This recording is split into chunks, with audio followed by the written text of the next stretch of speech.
Hello, everyone. My name is Catherine, and you're welcome to my channel. So, today I'll be talking about interview questions for Band 5 nurses. And basically, these are for people that are already in the UK and you're just trying to move to another job or something. I don't know who my need is, so I'll just put it out there. Um, so, the first thing I would like to say is that for any job you're applying to or you're applying for, you need to go through the main duties of the job, like the job expectations, what they require from you, what they're expecting you to do. You go through the advert itself because sometimes there are questions that might stem out from those things they listed. So it's just good to familiarize yourself with what is listed, understand it. I also say it's good to establish a relationship with people you want to, you applying to. Like if it's another word, just go there, introduce yourself, tell them about yourself, show that kind of enthusiasm that you really do want the job. If it's somewhere that you're not, you can put a call through, speak with them, you can fix maybe like a call chat or something, maybe on call or a phone chat, something like that, just to, make sure that you let them know that you are really interested in the job. Yeah, so establish a connection. I want to say that when you're going for the interview, if it's physical, if it's online, try to look sharp. Don't do too many colors. Stay with the simple colors like black, gray, white. Just do the simple colors. Some people might disagree. It's fine. Advise that you just stay with the simple colors. Then, if you need to have some, those ink cards that helps you to prepare. Maybe it's something that it kind of just juggle your brain back to okay. This was what I prepared for this kind of answer. You can go with things like that just because you don't want to be so nervous and your nervousness is over the roof. For me, if I'm so nervous, then my mouth will be faster than my brain, and sometimes you just end up, not answering the question the way you would have wanted to. So anything that helps you keep your nervousness at the barest minimum, I would advise you to do it. Then also, if you are asked any question and you don't understand the question, you can ask them to repeat the question. And if you need to think about it, you can actually ask for, can you kindly give me a few seconds to think about that question? So that it's better you answer the questions the right way than you to, answer wrongly and it's counted against you. So what other thing can I remember before we go into the questions I have listed here? I can't remember, but yeah, those just basic things. Yeah, so let's go into the questions. I have about 7 questions here. I have two on medications. I have another two on disagreement, conflicts, or difficult situation. I have one on faults. I have one on deteriorating patient. I will try as much as possible to answer these questions. How I would have answered them in an interview. In an interview. Yeah. So and I just want to say that many times um it's not about what you say, it's about how it's been said or and your total outlook. I read somewhere where someone said that if you're going for a job interview, the job, you getting that job is based on 90% of your body language, your countenance, the way you carried yourself, your aura, and 10% of whatever comes out from your mouth. So when you're going for any interview, make sure you look good, make sure you look confident, make sure you look like, yes, you want this job. And irrespective of whatever band or whatever is the role, that's how we need to look. You need to look like, yeah, I'm here for this job. Okay, then. So, having touched the, all these basic things that we all need to know, let's go into the questions. So, the first question I'll be talking about is how to handle a medication error question. So, you get a question like, okay, so you've administered a medication to a patient. Meanwhile, the medication has been given at the previous shift by or was just given by the last shift and it was not signed for. Now, this is not a fault of your own, and you gave it. Then you realize and the patient said, oh, I've had this medication, and this is a patient and you know it's like alert oriented. And the patient is telling you that, oh, I have had this medication already and you've given another one. What do you do? Or it's just a medication error. You've administered the wrong medication to medication to a wrong patient, wrong medication, wrong patient, whatever. So you're getting those kind of scenarios about drug error issues or medication error issues. Now, what I expect, what I will do in that kind of that interview is just to say, so thank you very much for that question. If I happen to be in a situation where I've administered a medication to the wrong patient, the first thing I would do is to escalate immediately to my nurse in charge and escalate to the doctor that this has happened. I've just administered this medication to the wrong patient. If the patient is alert oriented, I can inform the patient of what has just happened.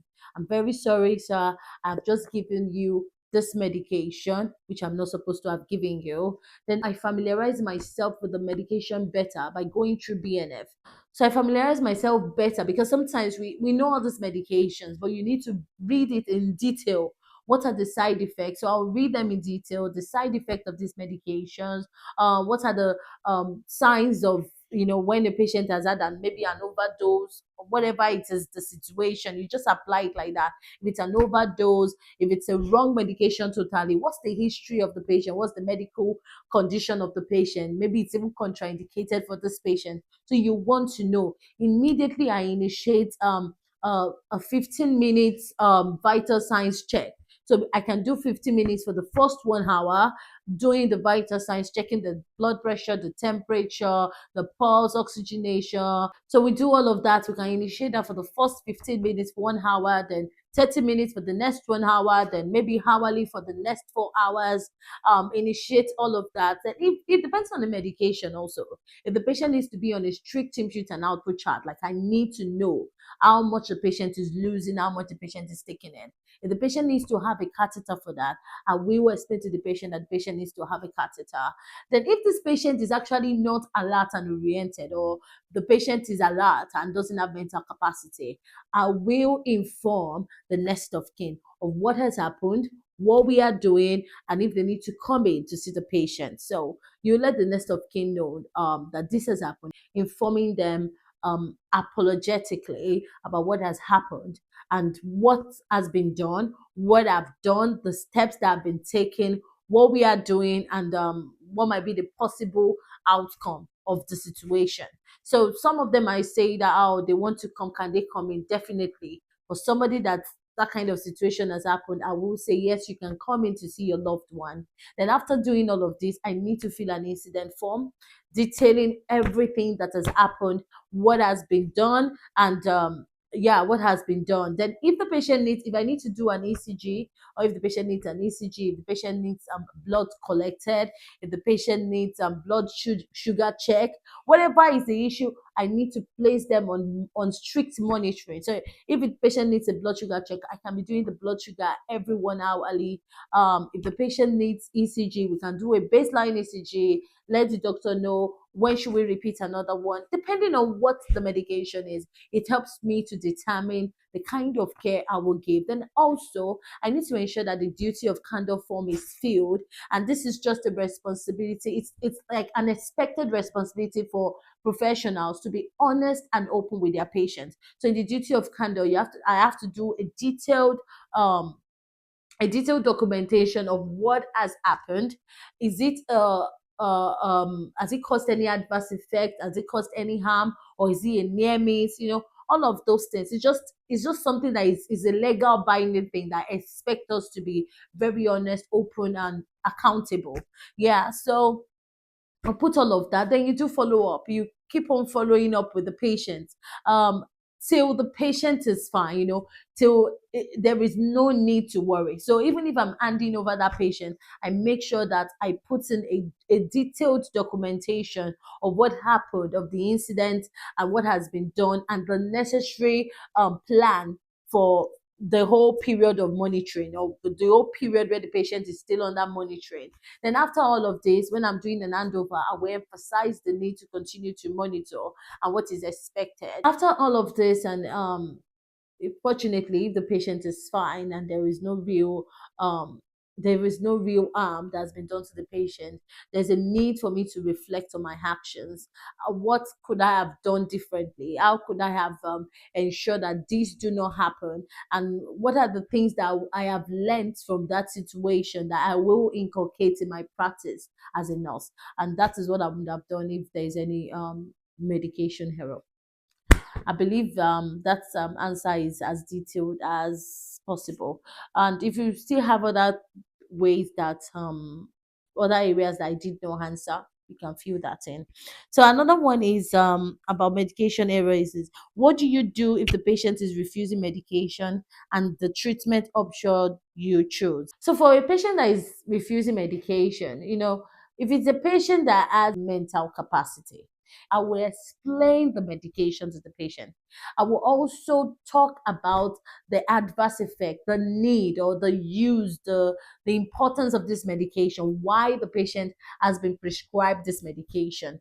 After telling the patient about the importance of this medication, the uses of the medication, maybe in relation with a medical condition, I will talk about the possible adverse effect of not having the medication.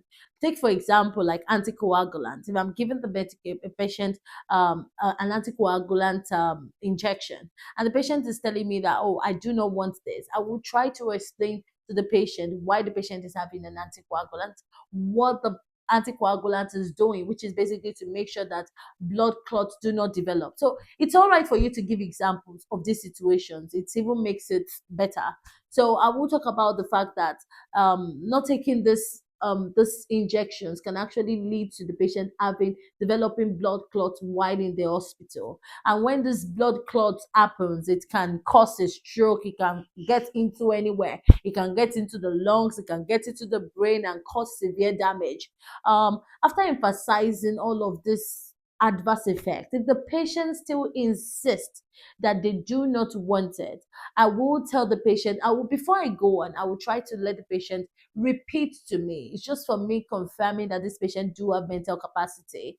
Repeat to me what I've just said, and repeat to me that the patient understands the adverse effect that is likely to happen by refusing to take the medication. So if the patient is able to verbalize and repeat to me that she understands the adverse effect, she understands the need for the medication, she understands the uses for the medication, but she still do not want the medication, I will gladly accept her decision, I thank her for that, and I will put it in documentation that this patient has refused to have a medication. I can decide to also inform the nurse on call if they are able to, maybe talk to the patient, or the doctor on call to also speak to the patient. So after escalating to the nurse on call and doctor on call to probably just speak to the patient, and the patient still refuses, just maybe some, because sometimes um some people can be, better at convincing people to do what is needed, take the best decisions for themselves, and the patient still refuse. I will document that I have tried to also contact these people to speak to this patient, and the patient has refused to. So that's what I would do if I have a patient that is refusing medication. I would just document it. Okay, so let's go into the next question. Describe a difficult situation and how you handled it. Now let's talk about this one. So if you're asking to describe a situation and how you handled it, I've watched quite a number of YouTube videos, and to be honest, the best thing is to follow that STAR technique. I'm not gonna lie. It kind of help you to be well organized in your answers. Even for the previous one that I described, it works if you use that STAR technique. So how did you handle a difficult situation? So you can say thank you very much. Thinking about this question, I think I can think about, remember a difficult situation where I had a patient that you can just think of an example, just to help you. It makes your question, or it makes your answers better. Also, let me think of one example. Okay. You can say, okay, I can remember a situation where I had a patient that was so dissatisfied with the fact that she has not been discharged. And this patient started lashing out. She was distressed. She had so many things she wanted to do that she has planned already. I went to speak to the patient, and I asked her what was the matter, and she explained to me. I made sure I was attentive. I made sure that I showed that I do care about what she's saying. I gave my 100% attention to her. And she told me about the fact that she really needs to go home. She's been signed up for discharge. The doctor already informed her in the morning that she can be discharged, and she doesn't know why she's still here even after 5 hours. Then I told her, oh, I'm so sorry about this. I'm sorry you experienced this. Can you kindly just give me a moment? Let me just get the computer and just check your details and check what the plan is and what is happening and why you're experiencing this delay. She gave her consent. I got a mobile computer. I opened it up. I went to the patient's file. I read the doctor's notes. I looked at the discharge plan, what the issue is, what is the delay. I realized that our take-home medications has been sent to the pharmacy, and it has not been processed. So I told her, "Oh, I'm really so sorry that you didn't you are going through all of this, and I understand that you need to go home. However, I can see that what is causing your delay is that your take-home medications are being sent to the pharmacy and it's yet to be processed. I will try to make sure. What I will do for you is that I will try to make sure that I call the pharmacy. I ask what time will these medications be ready. I also give you a feedback or whatever they say. I'll make sure I chase this up. And when it's ready, I don't mind going personally to the pharmacy to pick this medication up for you and hasten your discharge process as soon as possible." Then I will also ask her, "How are you getting home? Do you have your transport? Is it booked already? Is someone picking you up? Do you need us to book the hospital transport?"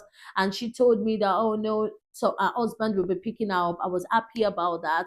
Then I also checked other things that she needs. Maybe she needs is there any package of care? Does she need to go with a with an equipment? Just every other thing that is surrounding her discharge. When I'm able to tick all of that off, and she doesn't need all of that, and it was just the take home medications. I rang the pharmacy and they told me that the medication was going to be ready in like 2 hours. I decided to tell the lady, "Oh, it's going to be ready in 2 to 3 hours," just to give room for the pharmacist in case they are unable to deliver within the 2 hours frame. So I gave an extra 1 hour, and she was happy that at least she has an update of the issue and she knows what time she would likely to go home. So I told her, "You can tell your husband to come pick you in about 3 hours time," and she appreciated me for that. Luckily, the medication was available before the 2 hours frame. I was just checking to see, because for us, you can see when the medication is available. If I need to call them, depending on the hospital, the kind of hospital you work anyway, because I'm answering this question based on where I work. So depending on what works in your organization, on how you are able to monitor. So just try and frame your answer that way. So you're able to chase the medication hub, you're able to follow up with it, the medications were available, you explain the medication to the patient, how the patient is going to take it, you got all our discharge letters ready, everything packed. You asked her if she had any clarification or question. She verbalized she was fine with everything I said, that she understood perfectly how she's to take her medication. I checked if she had any cannula or anything that needs to go out before she goes home, and she thanked me. She was really happy, and that was how I handled that difficult situation. So yeah, you've just added. So I just follow the star technique. So the situation, um, the tax, which was take home medication. Situation was an angry patient, very, very annoyed and upset. The tax was that it was a discharge issue. My actions was just to follow up with the pharmacy, speak with her, empathize with her, apologize for the delay, give her, give there was regular update and follow up. And what did I do? What was the result? We got a very happy patient and it's a very smooth discharge. So yeah, that's another way to answer that question. So another question is, maybe there's a bit of rancor, a kind of conflict among co-workers. What do you do?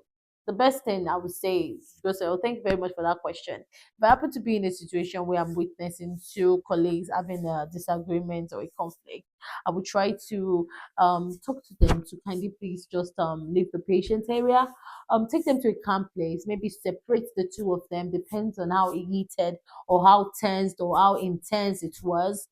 Maybe take them to two different places. If I can speak to them individually or privately, I will do that. But if I need to, but if I'm busy and I really do not have the time, I will escalate to the nurse in charge that this situation just happened. I've been able to take them away from the patient side so as not to create a scene or you cause more scene, and they are seated in this place and that place if you will need to speak with them to know what the matter is. So it depends on the colleagues. If maybe they are people that you can talk to, that I can talk to, I will talk to them. I will ask what the matter is privately, making sure that I do respect their feelings. If they do not want to talk about it, I will let them be, but I will definitely escalate and let the manager or my nurse in charge know of the situation. So yeah, that's it. But the most important thing is taking them to a private place, putting them in different places. Sometimes you can ask what the matter is. If it's something that you can resolve within your within your capacity, then definitely I will resolve it when I know what the issue is. If it's something that they need to just take a break and have some minute to themselves, I will encourage them to do so so that they can calm down. Because when people are having intense emotions, it will definitely affect the kind of care they are given, or the kind of it will affect their job in general, and it will affect the kind of care they are given. So, but I will make sure that I inform the nurse on call, or my nurse manager, or somebody that is like a superior, that this incident happened. This is what I've been able to do. Then you can also fill an incident form about the situation, and let there be a clear documentation of what happened and what you were able to do to resolve the issue and de-escalate the issue. Then the next one is okay, I think that's the third one. I'm not too sure. So the next one is false. Okay, thank you very much for that question. So the first thing I do is I ask for help. I run to the patient's side to help the patient, and I immediately also ask him for help. And I ask the patient, can you tell me where you are? Just to know whether the patient is alert and oriented. I call the patient's name. I check if the patient is fine, breathing, airway is clear, and all of that. If that is fine, I provide privacy for the patient. I make sure the patient is comfortable on the floor, maybe just sleeping a pillow on her, just to rest her head, depending on the situation. Then I also ask patient, are you having any pain? As I'm asking the patient, I'm making sure I'm doing a general assessment of the patient. Is there a bleeding anywhere? Is there an open skin anywhere? Is there a red place, a swollen place, a inflamed place? Things like that. Because and I'm also asking the patient what was the impact, which part of our body was the impact of the fall, or had the impact or felt the impact of the fall. Is it a bum? Is it a hip? Is it a head? Is it a hand? Because there can be a fracture, and if it's the head, there can be an internal bleeding somewhere. So I will want to know which part of the body actually felt the impact of the fall. Then, if I'm able to know all of this, I do a GCS assessment quickly, get my pen touch, tell the patient to check her pupils reaction to light, ask her some questions. What do you think is talking to you? Where are you? What happened before the fall? Do a vital signs right there. Then after I've done a vital signs, we can also do a blood sugar. Then after doing all of these things, and we can see that okay, there's no wound, or there's no bleeding, and the vital signs look fine. Then, depending on the patient's mobility status, we can help the patient up, or scope the patient, or use the right equipment to mobilize this patient. So, depending on the patient, so we'll help the patient, put the patient in a comfortable bed, continue to do vital signs, inform the nurse, the doctor on call for a quick review of this patient, and a general assessment of the patient to see whether the patient might need maybe an x-ray, or yeah, possibly an x-ray. Then also we do monitoring, like a post-fall monitoring. I make sure that we do a post-fall monitoring. We're doing the vital signs hourly for the next 4 hours, making sure that our vital signs are fine and they are within normal range. Then we also put in place measures to make sure the patient doesn't have a fall, like maybe bed rails. I'll try to ensure that the bed rails are there. I'll also try to ensure that the call bell is within reach. I might need to, it depends on where the patient bed is. If I need to make an adjustment and put the patient in a high visibility bed, then I will do that. I'll make sure I put the patient in a high visibility bed where there can be close monitoring. Yeah.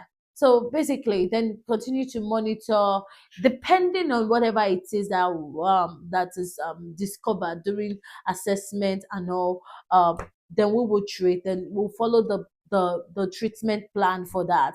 Then I'll also make sure that I inform the next of kin that this has happened. The patient had a fall. What was the impact of the fall? Was there a damage or accident or fracture? So you just let the patient, the next of kin, know what is happening and what we are doing. Then also, I will try to ensure that I do an incident form for the patient and a detailed documentation of the incident. Then the patient will be on a risk for fall alert so that everyone knows that this patient is for risk of fall. Then yeah, that is how I will handle the patient. So I've tried to touch all the basic areas like privacy, drawing the curtains, comfort, vital signs, blood sugar. You can do ECG for the patient, basic post fall protocol, monitoring of the vital signs, checking GCS, neuro hubs. You can initiate your neuro hubs, put in the bed rails, call within reach, do a post fall form, do an incident form, call the next of kin, do a detailed documentation, escalate to doctor on call for review. So yeah, I think if you can answer that question like that, then you've touched the major areas. I can't think of anything that I'm forgetting right now. So if you think or you know that I've forgotten something, just drop it in the comment section. Hmm. Yeah. If you have any question or you think I've missed out one or two things, please just drop it in the comment section. And if you have a question you want me to answer, I will be glad to do that. I hope that you've been able to pick one or two things from this video. I hope it's of benefit.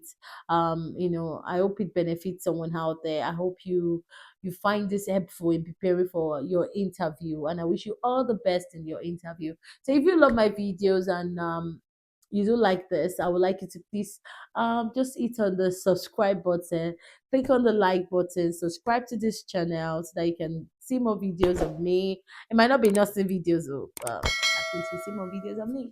Okay then, so thank you very much for watching and have a nice day. Bye.